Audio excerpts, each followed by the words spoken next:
Hi guys, তোমরা সবাই কেমন আছো? আশা করছি সবাই খুব ভালো আছে। আর আমিও খুব ভালো আছি। আবার একটা ছোট্ট ব্লগ নিয়ে চলে এসেছি।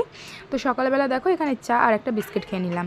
এরপরে ব্রেকফাস্টে খেয়েছিলাম রুটি, সেটা শেয়ার করা হয়নি। এবার একেবারে চলে গেলাম লাঞ্চে, কী রান্না হয়েছে সেটা দেখিয়ে দিই।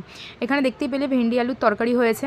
আর এখানে হয়েছিল উচ্ছে আলু বড়ি দিয়ে একটা চচ্চড়ি, খেতে বেশ সুন্দর হয়েছিল। তোমরা কারা কারা এরমভাবে খাও আমাকে অবশ্যই কমেন্টে জানিও।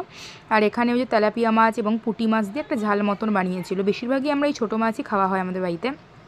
তো আর এখানে পরের দিন দেখো, আগের দিনের ভিডিওতে তোমরা বোধহয় দেখেছো যে ওই ভিডিওটা আমি পোস্ট করে দিয়েছি, যে বড় দিদা এনেছিল পাঁপড়, অনেক কিছু এনেছিল। তো যারা যারা দেখেছো তারা তারা তো জানোই।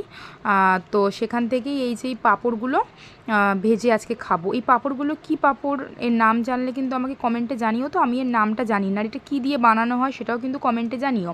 আমার তো মনে হচ্ছে ফ্যান দিয়ে বানানো হয়, কিন্তু আমি তো জানি না ঠিক না ভুল। তো তোমরা কিন্তু আমাকে কমেন্টে জানিও। আর এটাতে না নুন দেওয়া ছিল না একদমই, তো এই জন্য এর ওপরে আমি চাট মশলা দিয়ে তারপরে খেয়েছিলাম, বেশ ভালোই লাগছিলো খেতে। চলো তো এই পাঁপড়গুলো ভেজে নিই। আর আজকের ভিডিওটা না আমি বেশি বড় করিনি, ছোটোই রেখেছি, কালকে আবার বড় ভিডিও দেবো। তো কেমন লাগছে পাঁপড় ভাজাগুলো অবশ্যই জানিও, মানে দেখতে কেমন লাগছে। তো চলো আজকের মতো ভিডিওটা এইটুকুই, নেক্সট ভিডিও দেখা হচ্ছে, টাটা সবাইকে।